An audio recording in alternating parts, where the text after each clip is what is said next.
Welcome to Historic Hutchinson's Living History event. It's been a while. Welcome back. We haven't been able to do this in a couple of years.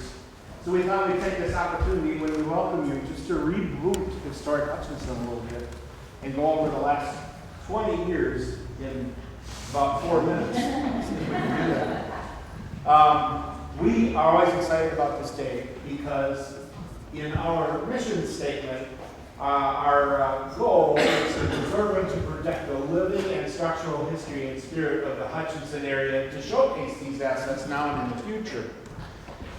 And when you're a part of a group like this, the first thing you have to do is deal with the brick and mortar, the structural history. So we've spent 20 years working on the structural history. We're not done yet.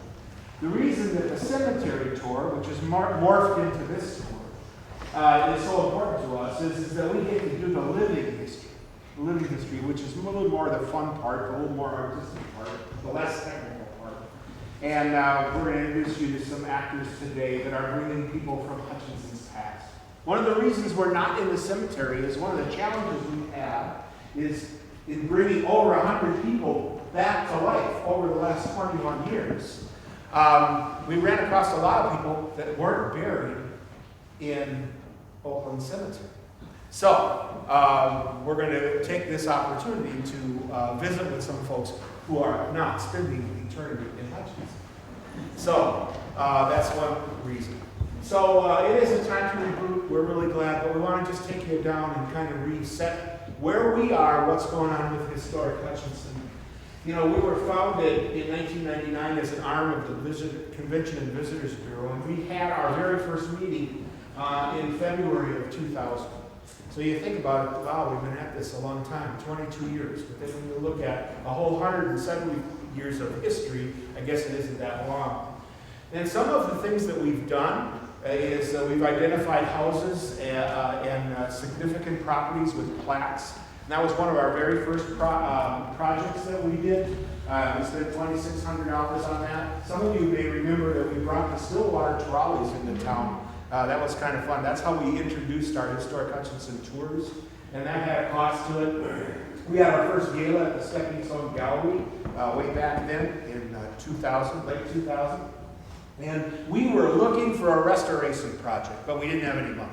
We needed to do something that was really big, that was really cheap. And we found our very first restoration project was the Quast billboard, because it had been faded for many years, and in 2001 we raised $4,000 and we redid that. And that kind of put Historic Hutchinson on the map because it got people talking, inquiring, why were we doing that? And it's been so long now, it's almost time to do it again, because it's been 21 years since we did that restoration project. And then of course we got our hands on our signature property, which you're going to visit today, and that is the Harrington Merrill House. And we spent a lot to get it to that condition, and the property is now, because of our efforts, on the National Register of Historic Places, which was really exciting because it's publicly owned on the National Register, which means it's protected for many generations to come. And when you think about how it looks today, you might see a couple of little peeling paint, but guaranteed it looks a lot better than it did when we got it. Because that's where we started. So remember that picture when you drive past it today, because some $250,000 later for that site that we got it to where it is today. The Harrington Merrill House, we have an electronic site model that doesn't work here because we don't have internet. But we did foundation, west wing rebuild, we went through the whole project. So it's not completed on the inside, but we can tell you what's completed on the outside is quality. And when the historic preservation, it's more important to do it correctly than it is to do it fast. And then all of a sudden, we have this reputation of helping preserve projects. And we have to take all these detours, like the depot. Shortly after we started the Harrington Merrill project, the last train left town and the depot was struck by lightning. Fire department put the fire out, it had a big hole in the roof, and we didn't have any money. And we were approached to say, would you like to adopt this program, this project? And the answer was, we don't have any money. There was only 6 or 8 of us. And we decided to raise the funds to preserve it, back to our mission statement, to preserve and protect it. We couldn't restore it. So, UBC gave us the shingles and the lumber. We teamed up with the Model Railroad Club. Valspar gave us paint. And we put a new roof on it. We boarded up all the windows. We painted the whole thing white, and then in black we painted the window panes on the board that was boarding up the windows. And it sat there for 14 years until somebody said, boy, that would be a great spot for the farmer's market. And that is not a historic Hutchinson project, but it is a project in town that we're probably most proud of because our influences helped save the building. Because we always say, once you knock these little buildings down and put them in a truck and take them to Bisbee, that's a one-way trip forever. So we've been trying to preserve them. We're very proud of the depot project. It's part of the park system. Most people don't know. You can rent it just like a park shelter. It is the most rented asset of the Hutchinson Parks Department right now. All right? We helped raise $25,000 for the restoration of the State Theater marquee when it was done way back in 2004. Just think of all those things that were going on in 2004. We've had a lot of small projects like the fence around the Harrington Merrill House, the outdoor classroom, which you won't see today because that's in storage. It'll be reinstalled after the barn is complete. We do banners. We did a graffiti interpretive study on the graffiti on the inside of the depot. It's fascinating. And the depot is a future project where we can set it up and people can come and visit and get the whole story on the graffiti on the inside of the warehouse of the depot. And then, of course, right here. We helped offset the cost of this church when the city bought it. And since then, we've invested $97,750 in this building. It has new HVAC, complements of Train and plumbing and heating by Craig. We've got the new floor and the compliments of you and many great supporters in the community. We have redone the windows to the tune of $54,000. And the windows are preserved now. They haven't been touched since 1891, so let's hope they last for another 120 years. We completed the carriage house. Janice Byteen left us an annuity in 2014 when she passed away of $31,000 that was specific to the Harrington Merrill House. You're going to drive right past the carriage house today, and it was a restoration project. We had Amish barn movers come in and moved it off the site. They straightened it up. We put a pad underneath it and set it back down. And the carriage house now sits there nice and straight and tall. The clock. Oh, yeah. Whatever happened to that clock? We found out through the rebuild of Main Street that the clock had to go away. The clock had to go away because it was privately owned, and the state of Minnesota, the DOT, said it couldn't stay. And I said, it's got to be able to stay. Our group just said, this is our clock. Why can't it stay? And they said, well, it's privately owned. The only way it could stay is if the city of Hutchinson owned it, and then we could possibly work things out. Once we found out, we called a special meeting, and one of our wonderful, wonderful, quiet members took out their checkbook and wrote a check, and we bought the clock the next day for $12,000. And then that afternoon, we gave it to the city of Hutchinson. And then we raised $18,000 to have it restored. It's being restored right now. It'll be electrified, and it will go up, we hope, sometime in November before Thanksgiving. It'll be back up, serving the community in the exact same spot. So look for that. Those are little detours that people don't know about. That's a $30,000 detour. Okay? We've done a lot of things. We've had walking tour brochures. We've given over 100 Hutchinson characters life through this day here in September. We've had 4 theater productions. We sold popcorn in the park. We do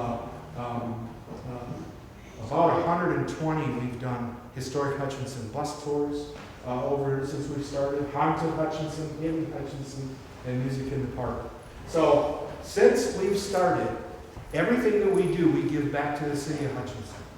Since we've started, we have invested your money so that you've so graciously given to us, and other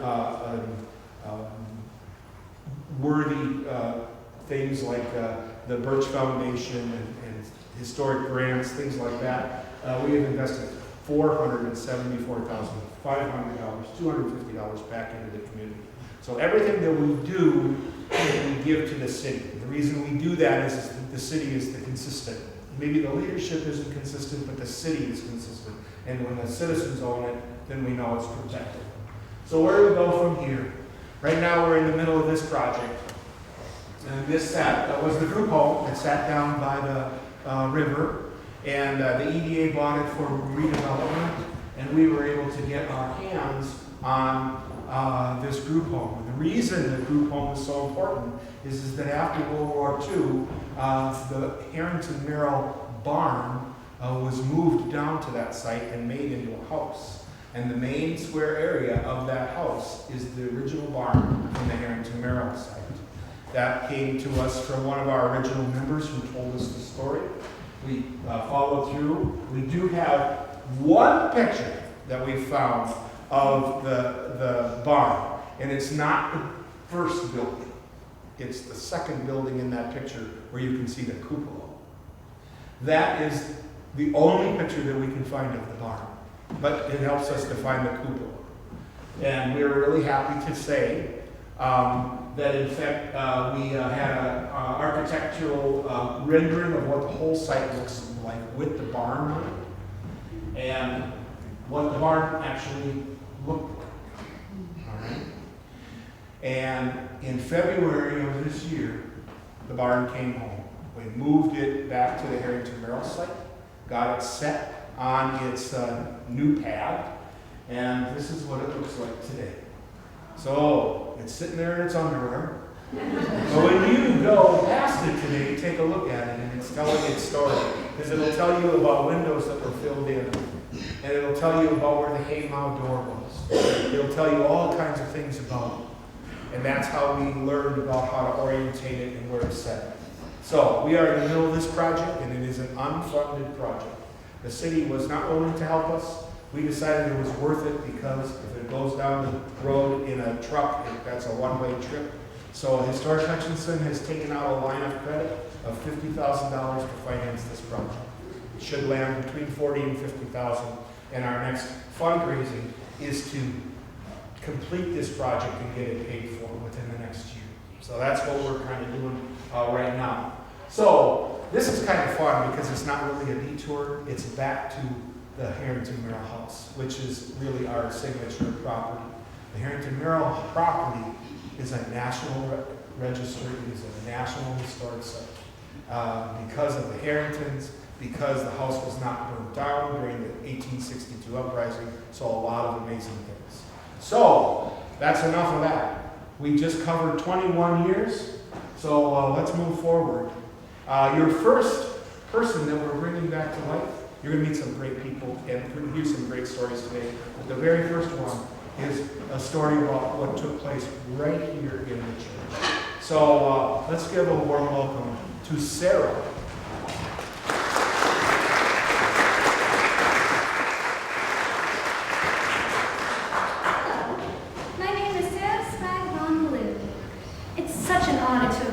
Share my life story with you fine people. I was born July 17th in 1825 in Rhode Island to Walton Christopher and Sarah Fenner Spagman. I spent my childhood in Providence, Rhode Island, and my dear father there was one of the original manufacturers of cotton manufacturers there. In 1854, I actually met my husband, Hosea Blue, and we moved to New Orleans. He was one of the cotton traders in New Orleans, and he was also one of the founders of the Universalist Church. Now, some of you may be wondering what a universalist is. A universalist is someone who believes that all mankind will eventually be saved.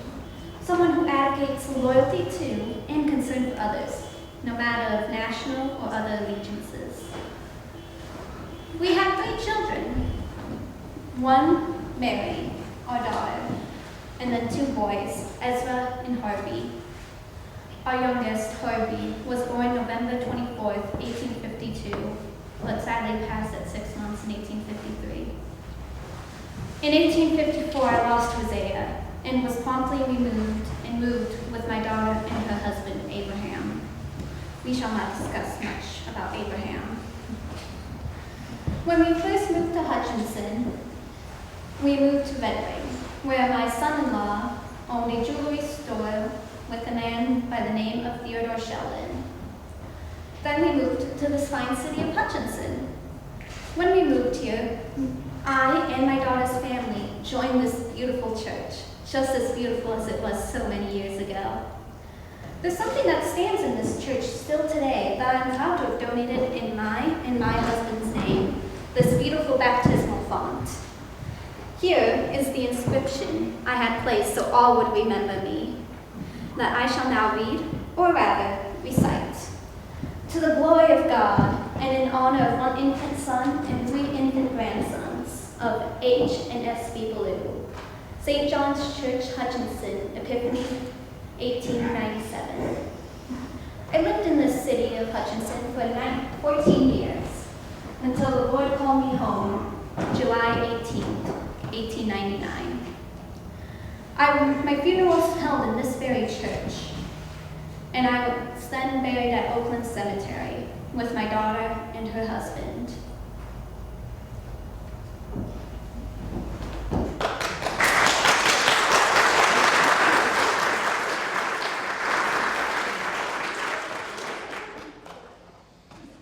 I'm very proud that I'm here standing before you to share my story. Now I suppose you'll have to go and meet my son-in-law next, Abraham. Please don't let him bother you too much. Good day.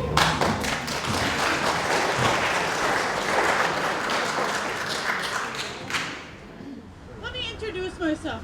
I am Abraham Henrik Roseboom. I was born in February of 27 of 1851 to Henry Roseboom and Cornelia Ruckers Livingston Roseboom in Cherry Valley, New York. I have 4 sisters and 2 brothers, which I'm number 4. I also attended a Cornell University. In the early 1870s, I moved here to Minnesota. But first I settled in Red Wing, Minnesota, where I co-owned a jewelry store with a man by the name of Theodore Sheldon. The name of our store was Roseboom and Sheldon's. During my time at Red Wing is when I met and married my dear wife, Mary Dexter Ballou Roseboom. We were married September 29th of 1876. You know, my wife, she always said that she would never marry an Episcopalian, a bald-headed man, or a red-headed man. Well, she went and did all 3.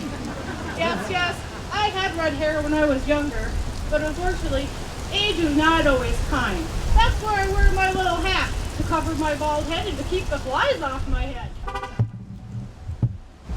In 1877, we had our first child. We named him Hendrik. Oh, sorry. And then we had our second daughter in 1881. Her name was Catherine Augusta. We moved to the shore of Lake Alley in 1881 for a short time and had a farm there. The farm's name was Rosie's Roost. That was my wife's idea. She nicknamed me Rosie. And then in 1891, we moved here to Hutchinson. You can't see it. My house was right over there. It's kitty corner, second house in.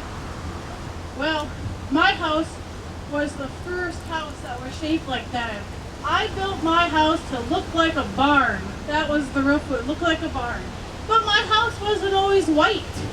I painted it bright red, along with my barn. Do you know why I painted my house bright red? Well, being a smart businessman, I bought a big barrel of bright red paint from the Montgomery Ward catalog. I also built a little brick structure that was right down by the river. I nicknamed it the lobby because I needed something to get away from my mother-in-law. I believe you met my mother-in-law at the church. Yes, that old lady is my mother-in-law. They often refer to her as Old Lady Baloo or Queen Victoria because she always had to dress better than everybody else, and she always held herself in high regard. During my time here in Hutchinson, I worked at Citizens Bank as the assistant cashier. I also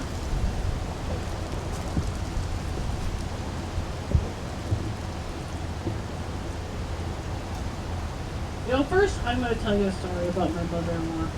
I've been debating whether I should tell you, but I'm going to tell you. I'm just going to get it over with. I was quite the practical joker. One morning, my mother-in-law came for breakfast, and she complained the whole time about how cold her silverware was. So the next morning, I thought I'd do her a big favor. And I stuck her silverware in the fire and warmed up for her. And before she came to the table, I put it back on the table. Well, it must have been a little too warm because when she picked it up, she immediately threw it down, and boy, did her hand blister. Well, I'm guessing by her reaction that she was a little upset with me because she got up without saying a word and went to her room. But boy, was the rest of my day peaceful. During our time here in Hutchinson, my wife and my daughter and I were also a member of the Eastern Star. I held several positions in the Eastern Star. I was secretary, treasurer, and I was a worthy patron twice. Now, the worthy patron was the highest honor a man could have in the Eastern Star. The Eastern Star was a social order composed of people with spiritual beliefs and values. The only way you could be a member was to be a Mason or be related to a Mason. Well, we moved back to Rosie's Roost for a short time, and then in 1911 we left Hutchinson or Minnesota, I should say, for good because of my health reasons. I had had several surgeries and operations during my life, and I just couldn't. Well, I'll tell you, my kidneys were failing. My kidneys were because, well, I like wine, and I don't believe many people knew the pain I suffered for all the years. But I always tried to be optimistic and uncomplaining for the life the Lord had given me.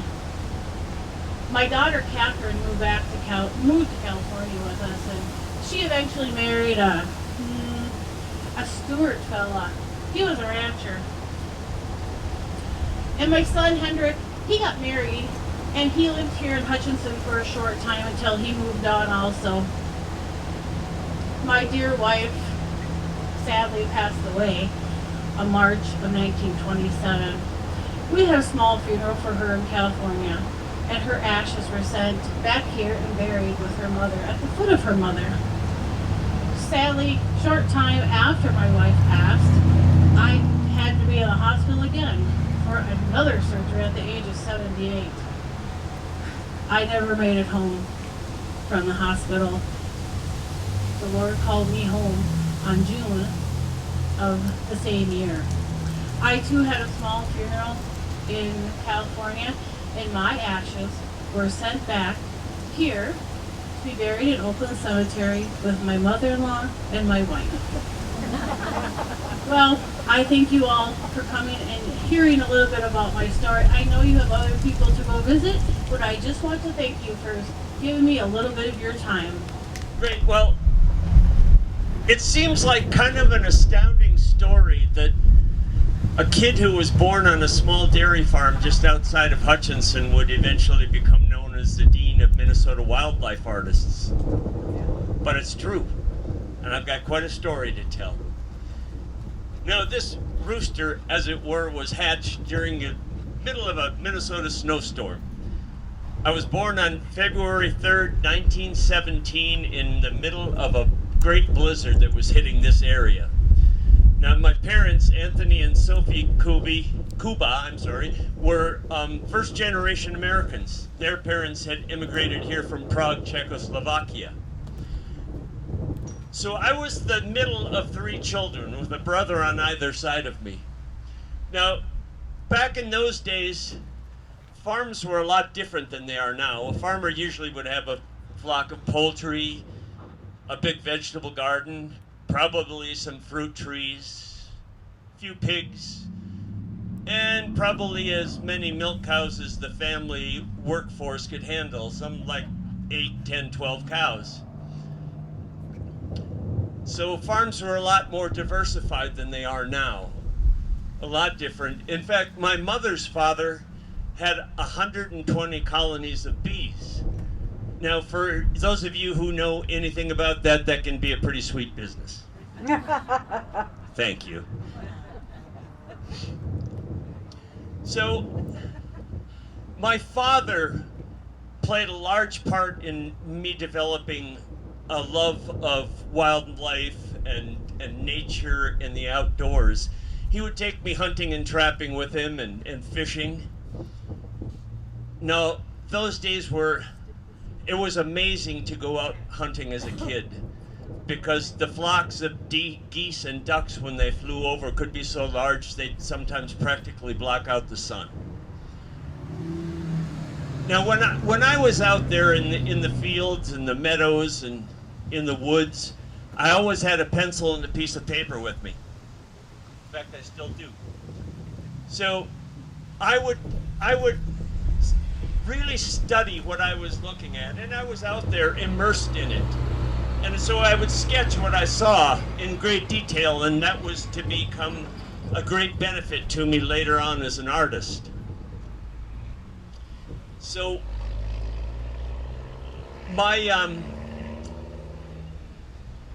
I was, I guess, about 11 years old, and I had made a drawing and then a painting of what I called deer at the water's edge. And I sold it to a local farmer for $8. Now remember, this was 1928, and that seemed like an awful lot of money to me. In fact, a dime seemed about the size of a wagon wheel. Just for comparison, my father's income from the sale of butter for that month was $22. So growing up on a farm, I got tired of all that work and knew that that wasn't what I was going to want to do for the rest of my lifetime. So that the sale of that painting as an 18-year-old really kind of launched my career as an artist. Now, the only really training or art school I ever did was what they called federal schools back then. And I don't know, some of you might remember on the back of a magazine or a newspaper, it would say, "Draw me." And then you'd make a drawing and send it in, and it'd be evaluated. And that was the extent of any formal education or training I had. One of my early and favorite teachers through that program was a man by the name of Walter Wildering. And he became a great mentor to me and a friend, a lifelong friend. Now, he was doing exactly what I wanted to be doing. He would make drawings and paintings for sports magazines. And as a little kid, I would come to town with my parents and go to the corner drugstore and just pore over the covers of all these magazines. Because back then, there was no television, there was no internet, nobody had a cell phone. So if you were an artist, a really good artist, there was great demand for that. One of the turning points in my life was when I was 15 years old, and I got caught smoking a cigarette in school and I was expelled. I often think that maybe that was one of the best things that ever happened to me, and I'll tell you why. When I was 16, I packed a little suitcase that I had with a few clothes, but mostly my paints and brushes, and I headed off to see the world.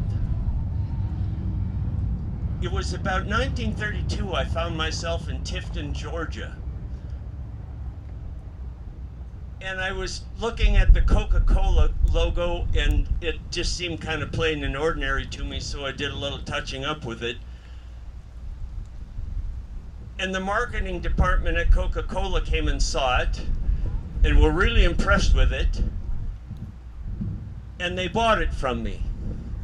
And they gave me a very sizable check in those days, or at least for that time. In 1936, I think it was, I moved back to Hutchinson. I was taking just about any job that I could find. And the city had just bought this land where the dam is, and they wanted to turn it into a park.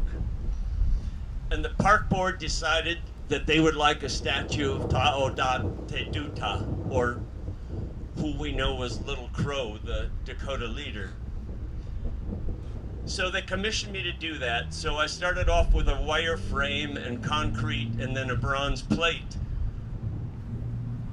And so in 1937, that statue was unveiled, really to very little public fanfare, but there were some people who just didn't like the idea that a statue was put up in Hutchinson to honor Little Crow.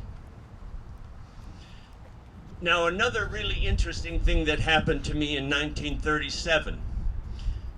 I was in Plato, Minnesota, and it was Thanksgiving night, and there was a dance.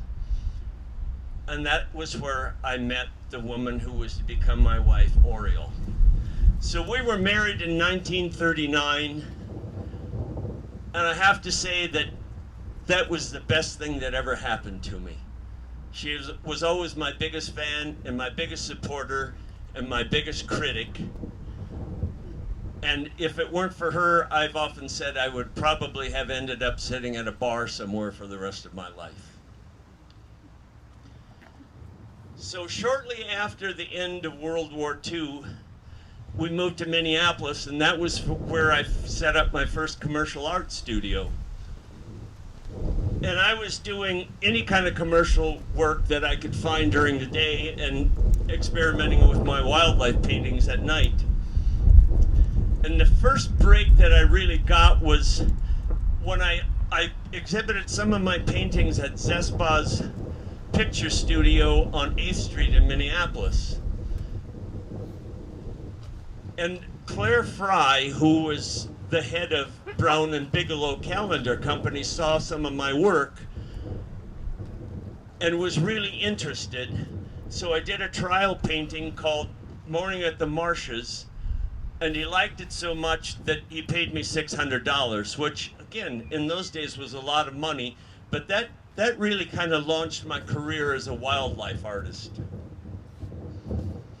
So I did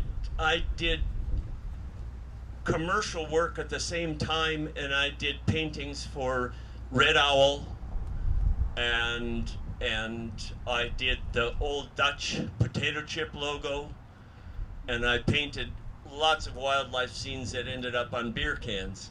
So if you the windmill that's in the old Dutch logo, that was my design. The owl that was in the Red Owl grocery stores, that was also mine. So things were going really pretty good. I was getting more and more business all the time. Artists were in big demand for magazines like Sports Afield. I painted pictures for them. I had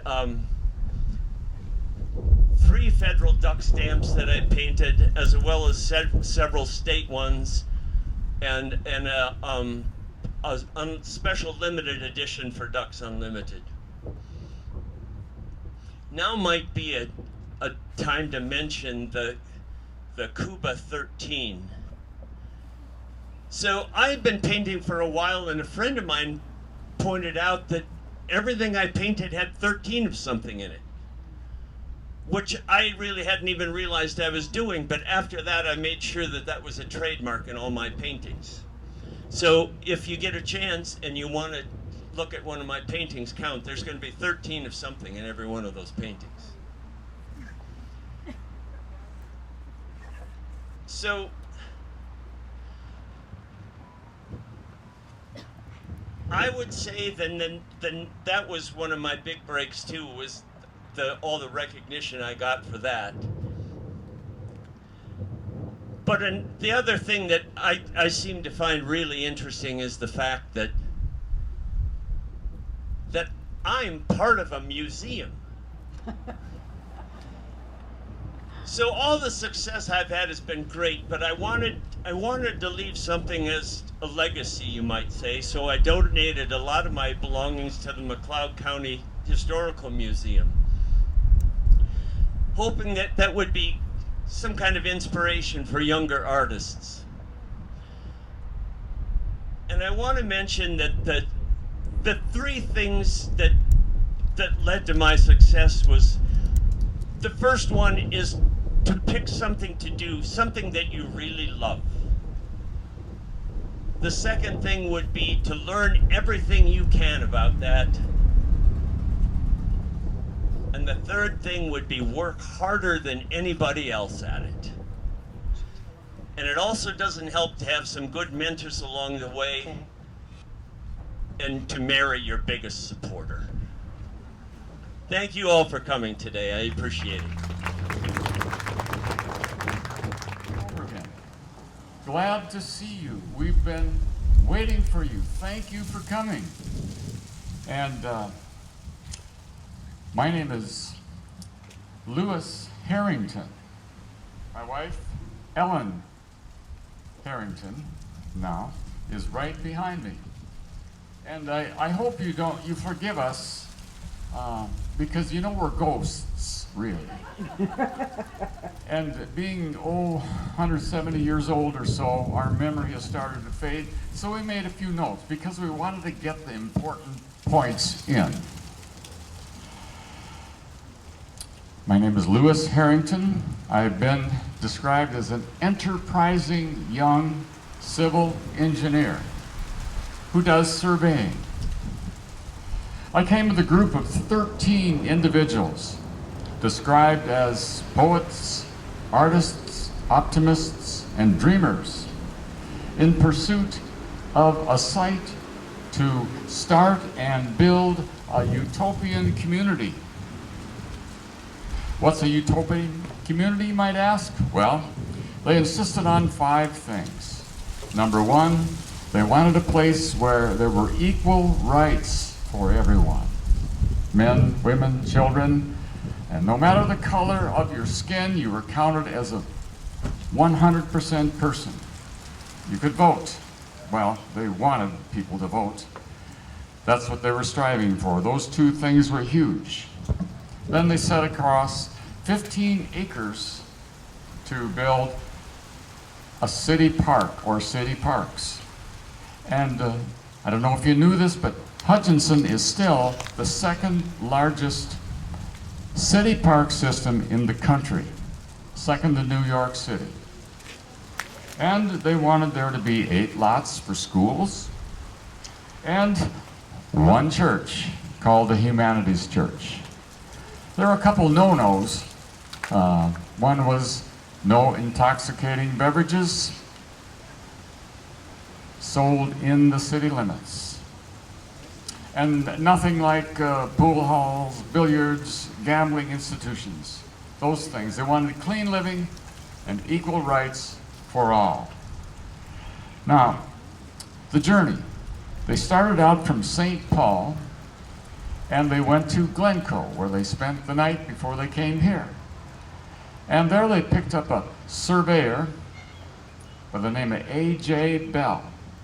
He was from Glencoe, and he knew this territory pretty well. So he said, I'm going to show you boys a good piece of land where I think you'll like. So they started off, and they got about 6.5 miles to the south and the east. And it was starting to get later afternoon, so they said, we better, oh no, said AJ, I think if we push just a little bit more, I got a much better place where we can stay. And this is it. They knew it. When they saw how that river bent so gracefully, when they saw that the big woods met the prairie on this very spot, they cried out, Eureka! Can you say it? Eureka! Can you say it louder? Eureka! Yes, which means we have found it. Yes, indeed. Congratulations. A.J. Bell was the 13th man. Important number from Hutchinson's history.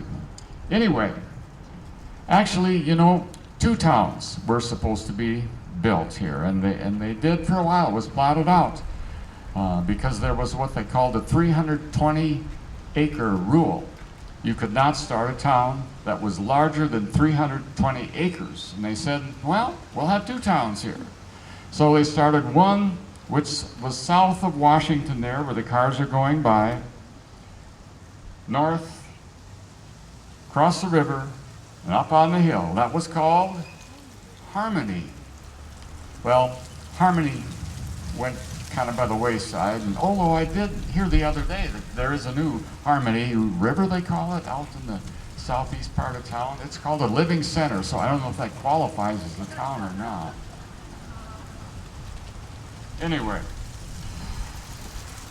their idea was to promote immigration and appropriate land settlements.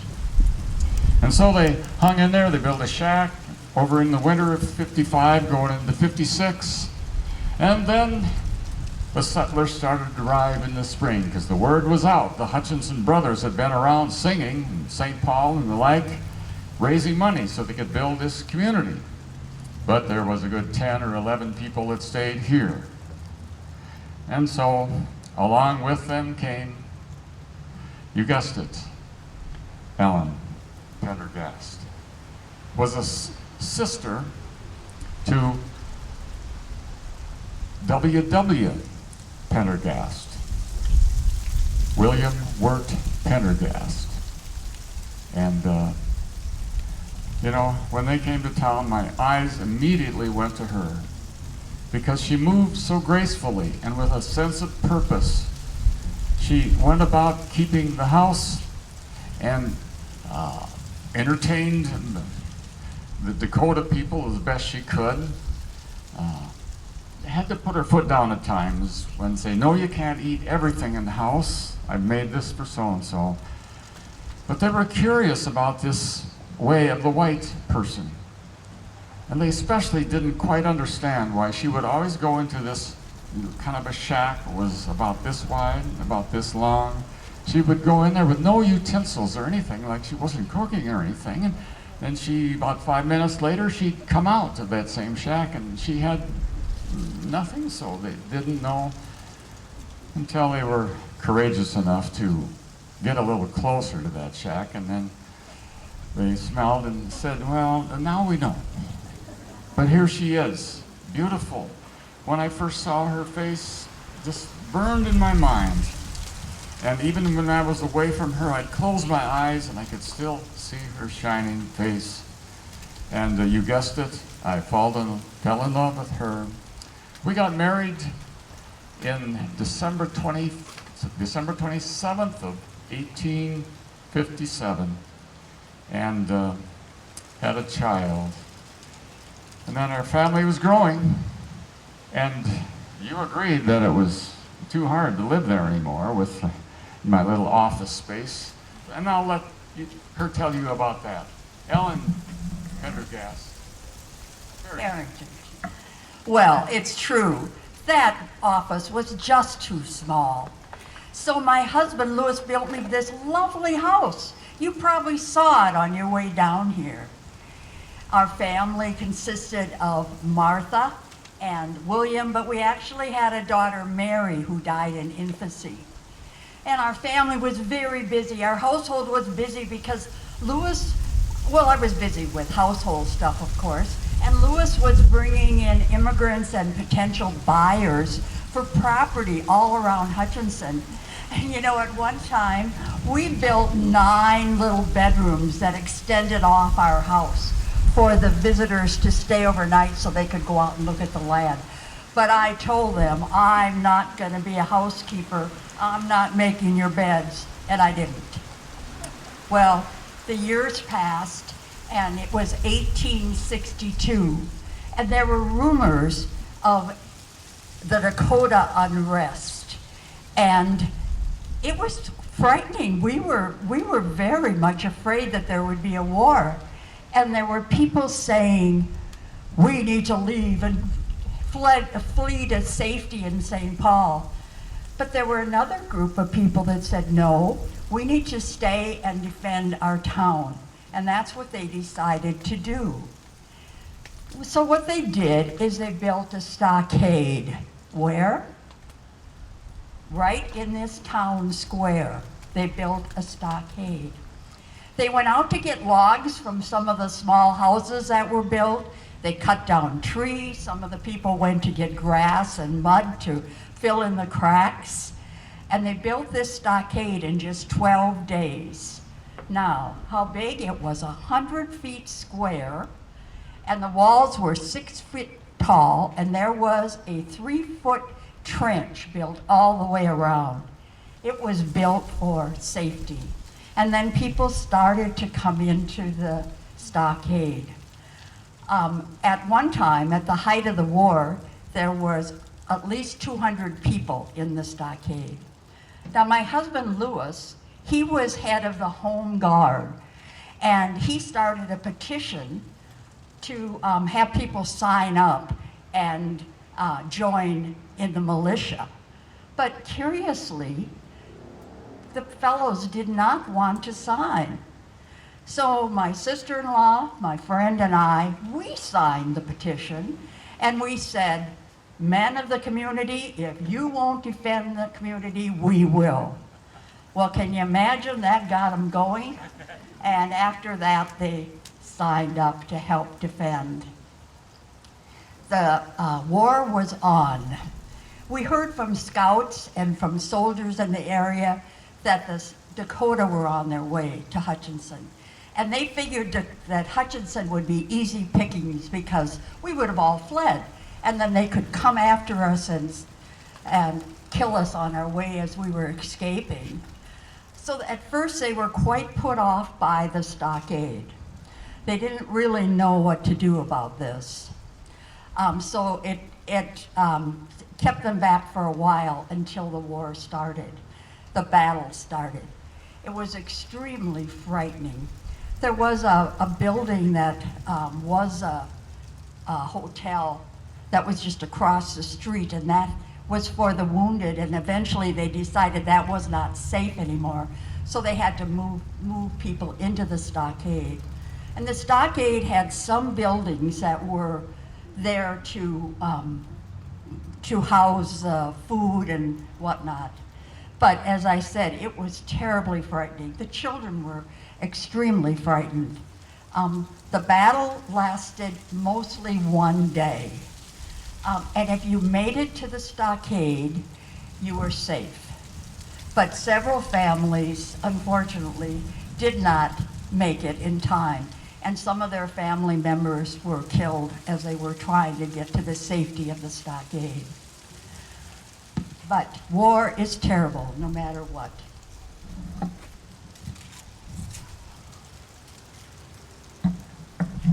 Yes, it is. Thank you, Alan. Someone handed me a journal where someone had written the following words about this war. Inside the stockade now, he or she writes, we started seeing fire. The Dakota were burning our homes and businesses. We watched as the school was burning across the river. Soon the town was a smoldering ring about the stockade. Mr. Sumner's store on the east side of Main Street was still untouched. So he offered a pair of boots to every man who would go over and bring back a load of goods.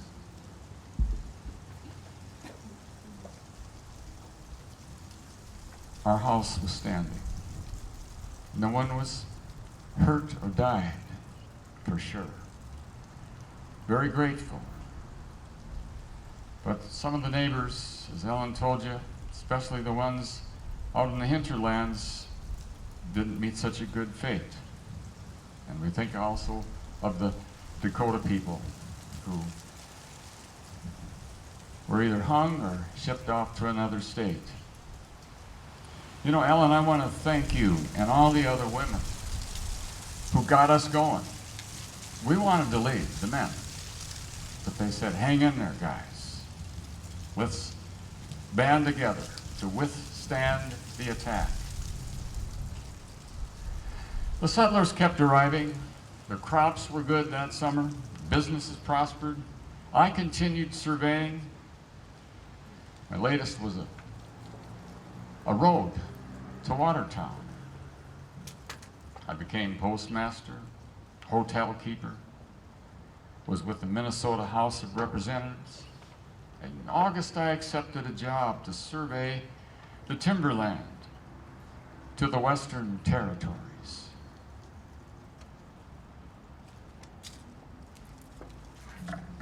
Well, I hadn't heard from Lewis for a very long time.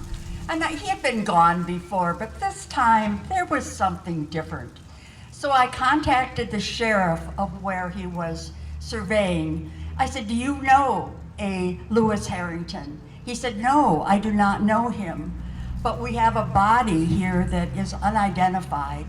And from your description of your husband, I think it might be Lewis. Well, that was quite a shock. I knew in my heart it was Lewis. So I gathered up my daughter and my son, and we got on a train and we went out to Montana to collect the body. We buried Lewis in Oakland Cemetery. He was just 54 years old when he died. And that was just a devastating time for our family. We were very sad. It was hard for me to go on alone, but what can you do?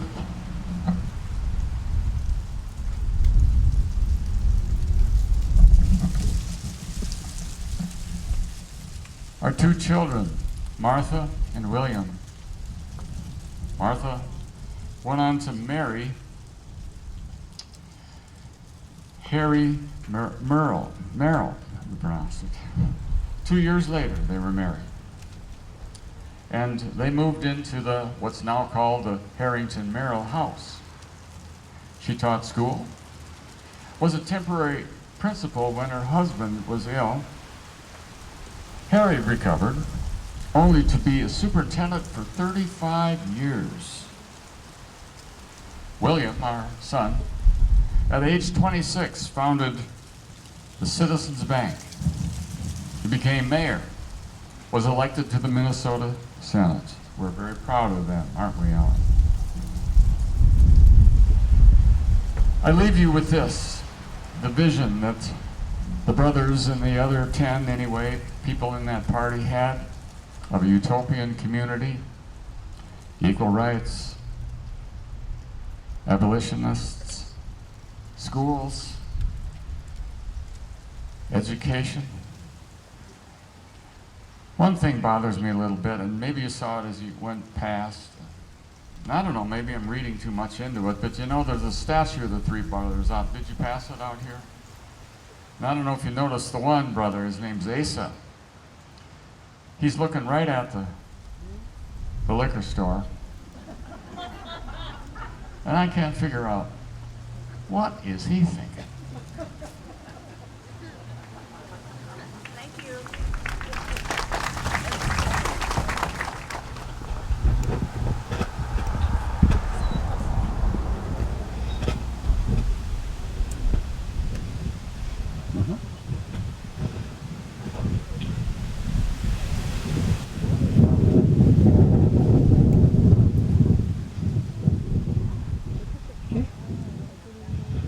Well, I want to welcome all of you today. It's 1938. It's 1938, and of course what happened in 1938, we had FDR as our president. Gasoline was 10 cents a gallon. Can you think of that, 10 cents a gallon? And here's something that's really crazy. They discovered oil in Saudi Arabia. My name is Lyle Herman Philip Schuneman, and I saw you a few years ago in 2008, but I was over at the cemetery, Oakland Cemetery. Well, this year I brought some extra people with me. I brought my wife Frances and my son Philip. My Philip, you've grown a little bit since the last time I saw you. You look very good. And we're going to talk a little bit about what happened. We're going to talk about the tragedy in the Northwoods in 1938. I'll tell you a little bit about myself. I'm the son of Philip and Emma Quast Schuneman. I was born in 1905 in Buffalo Lake, and my dad eventually came to Hutchinson, and he had a mercantile store just north of the Oddfellows. And we lived over on Hassan Street in the 400 block on the east side of the street, 2 houses in from Fifth Avenue. I have 4 other brothers. There's Irwin, and then there was myself, and then there's Alvin, and of course we called him Beans. You understand? And then we also had Harry and Rufus. And my parents also had 2 children that they died at infancy. So I graduated in 1923 from the Hutchinson High School, and then I went out to West with my brother Irv, and we got involved with a number of different businesses. One business was the Superior Portland Cement Company, which helped build the Grand Coulee Dam. And right around I tried different jobs like real estate. I got involved with clothing sales, men's clothing sales. Was it R&M clothing sales? Clothing for young boys and men. At a fair price. That was the Square Clothing Company that I got involved with. Yes. That's right. In 1946, I started working at the Square Clothing Company. And it was, the reason why they called it Square Clothing Company is because it was over by Library Square. And J.A. Lindenberg started that in 1904, 1 year before I was born. And so now I'm involved with that, and all of a sudden, that was 28. I worked there a few years. Oh, and I was really involved with hunting and fishing. I was treasurer of the Gopher Campfire. And I loved that. And Hugo Moss would every once in a while, I'd be working at the store, and he'd open up the back door and say, "Hey, Lyle, the honkers are calling. The honkers are calling." I'd grab a shotgun and go out there and go after the geese. Oh, wow, those are the good times. Oh, well, and then something really happened to me in 1935 that really changed my life. Yes. Do you remember the month? Oh, I remember the month like it was yesterday. It was September, I think. No. August. It was August. Okay, August, and was it the 17th of August? That would be the 12th. The 12th of August, 1935. Yes. Can you give me another hint? Married. Oh, we got married. I married her. Now, this is Frank Zila's daughter, and I'm going to have you talk a little bit about that Zila family. Yeah. I am Frances Zila Schuneman. I was born July 30th, 1907. I'm a part of the Zila bunch, Bohemian. Yeah. And my family, I have 11 kids in my family. That's a big Czech family there. And grew up in Hutchinson. And August 12th, 1935, I married this guy. Yes, and it was. Oh, yes, and after that we got our own home. Paying down. You know, we were still in the Depression, and things were tight. But we got a house at 115 4th Avenue Northwest, and that's on Highway 7. The house is still there, and it wasn't too long after we were there, we heard the little pitter-patter of little feet. Not 2 feet. No, 4 feet. Hunting dog. Yeah, I got a hunting dog. Come on. I'm a hunter. I like to be outside, and and all my friends do too. So that was 1935, and in 1936, Charles Borkenhagen, he had the majority ownership to the Square Clothing Company. He was out on the golf course and fell over dead on the green, had a heart attack. And I bought his share, so now I became the main owner of the Square Clothing Company. And Affordable? No. Clothing for young men and boys. Affordable and clean, right? At affordable prices. At affordable prices. That's what she's here for. Always want to throw a commercial. And you know, if you want to get a hold of us on telephone, our phone number is 360. The Square Clothing Company.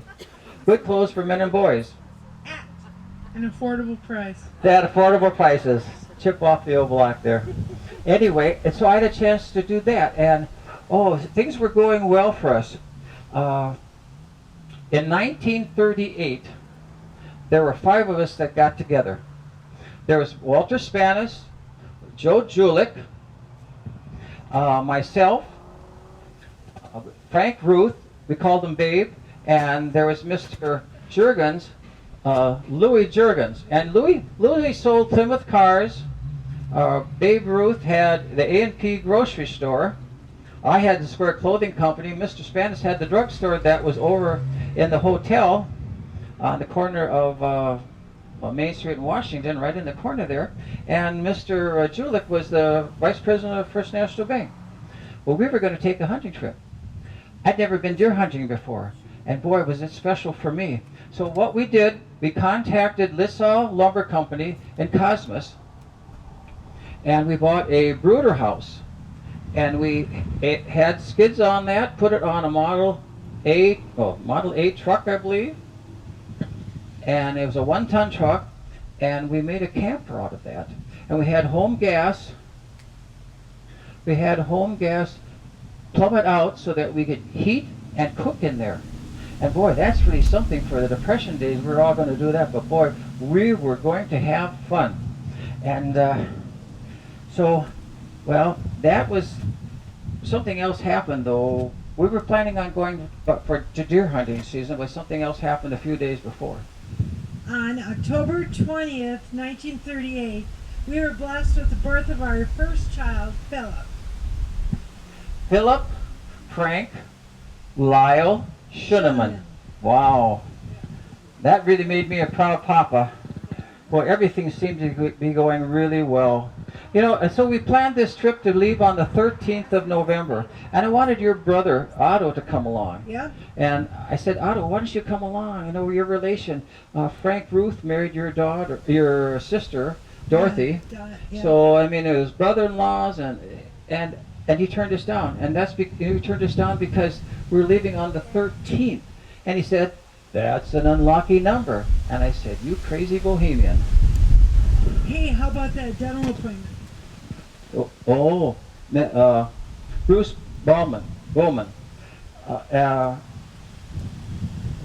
He told me as I was leaving the store on that Friday before the hunting trip, he said, well, Lyle, you gonna make that dental appointment?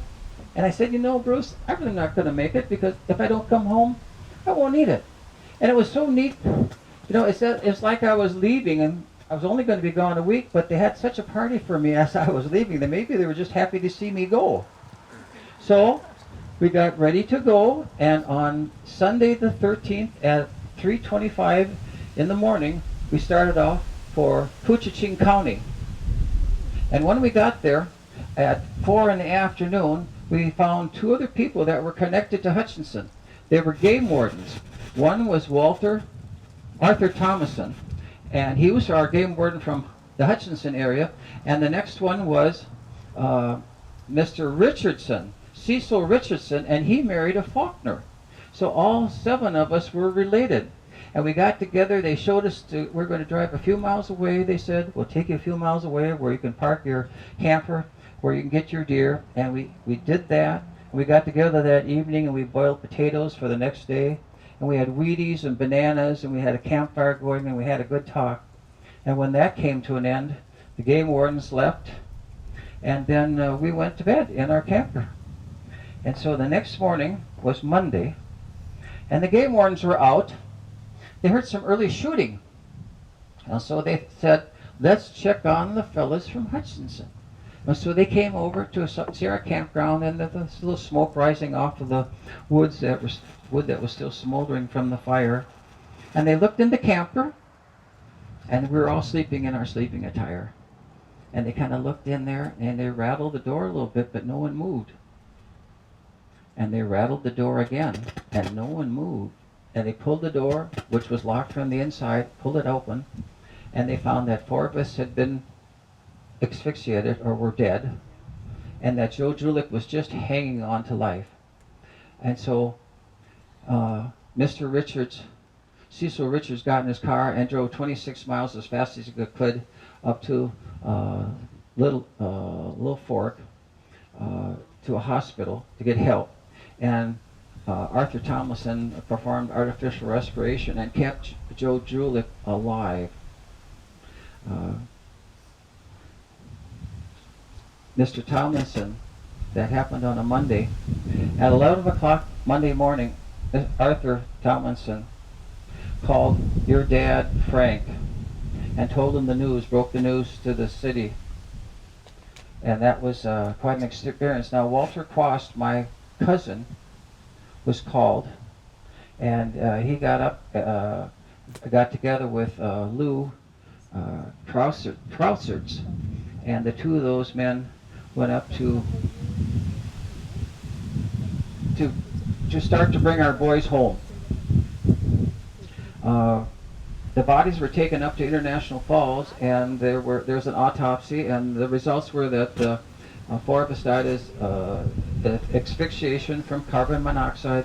And the coroner, Amos Hansen, said, "This is what happened. What I assume what happened was someone probably got up during the night. It was cold.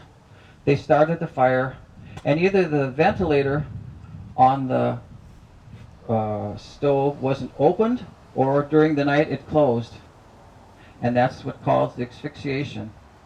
And he said, "I'm not going to say anything more about it," and that was it.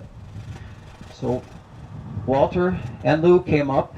Eventually the bodies were transported up to International Falls, and then on Tuesday the bodies were brought back to Hutchinson, and all 4 of us were this happened to be Walter's new funeral home. Just a year before, in 1937, he made the house into a funeral home, and we were all brought there. And Wednesday and Thursday of that week, they had several hundred people going through the building to pay their respects. I don't like to talk about this. I really don't. And I don't talk about it. But you cannot imagine the shock, how stupefied, shocked, smitten this entire community was at the death of 4 of its young, bleeding businessmen. 5 young businessmen went up north, 4 died, 1 is barely hanging on. Wow, what was the population of Hutchinson back then? 3,206 people. That's all. So we were close, we were tight. Everybody in town knew who these people were, and who would have ever thought that such a tragedy would happen to our young stars coming up in our business world. This rocked this city. Could have spelled disaster, but Hutchinson's strong. So we had to plan a funeral. And it was going to be a funeral for 4 of our leaders, let me tell you. The city council closed down the town from 1 till 4 on the day of the public service. The public service was held at 2 o'clock at the Armory. Every family had their own private service before the public service. Where's the Armory? Then the hearses came and lined up at the Armory. You can see all 4 of them there. And families filed out one by one to fill for the service. I'm so thankful to Pastor Schultze from Peace Lutheran, who who said in his homily that, you know, God's plan for us isn't always what we think that our plan for us should be. And we should just hold strong, keep our faith, know that the plan that God has is always the good plan.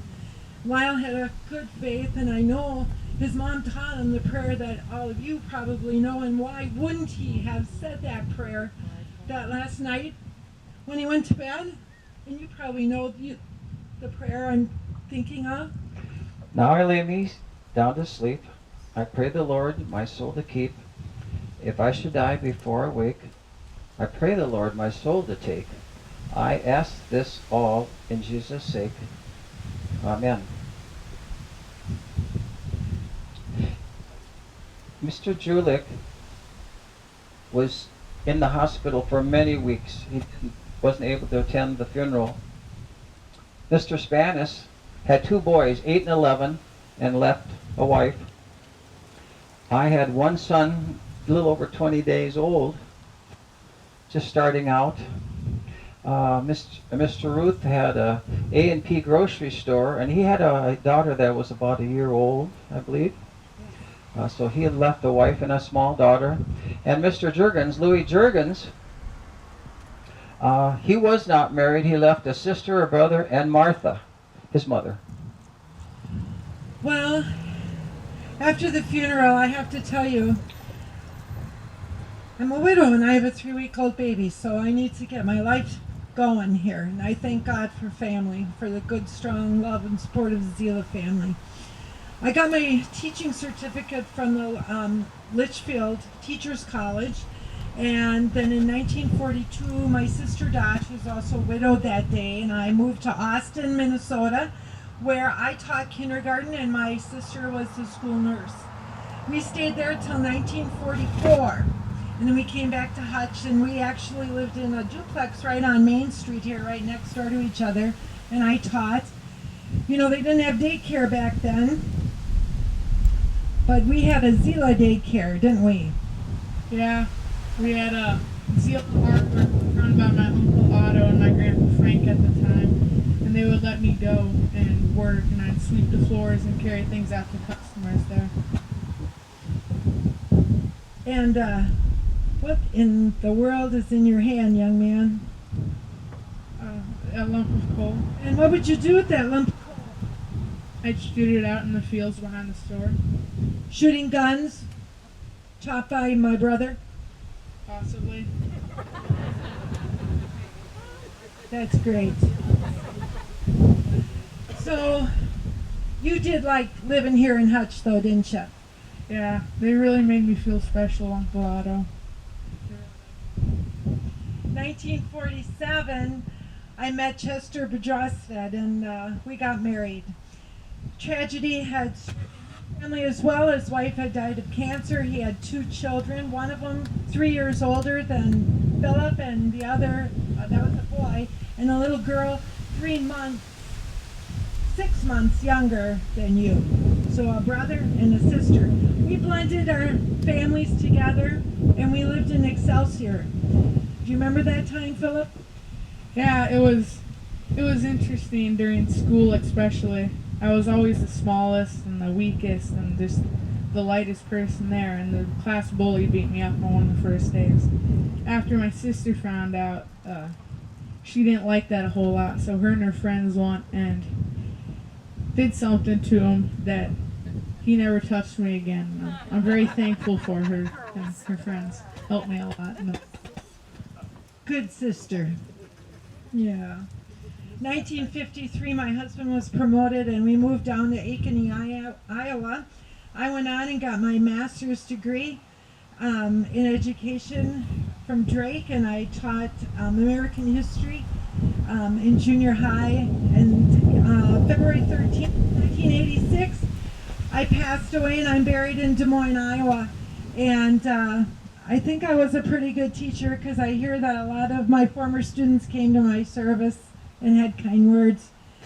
And I do want to just take a minute to tell this guy that I'm just so darn proud of him, and I know that his dad would be very proud of him too.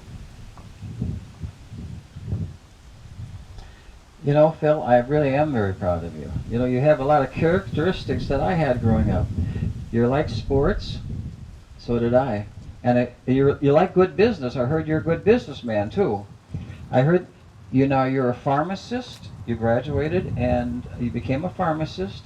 And then eventually you moved up to Seattle, Washington. And you were very successful up there, too. Were very well known. And I also heard that you joined a clown club up there. And that you were a clown. That's in our blood, you know that. And then I also heard he's a very, very good entrepreneur, because he created a business that was very, very successful. So I'm proud of you. You're like a chip off the old block. I thought I was pretty successful myself. It looks like you had someone to follow. So I'm very proud of you. Now, I'm trying to find someone. Which one? This one, do you think? I don't care. Let's see what I have over here. La, la, la, la, la, la, la. Excuse me, I'm going to step right over this, but I don't. La, la, la. Could you two come here, please?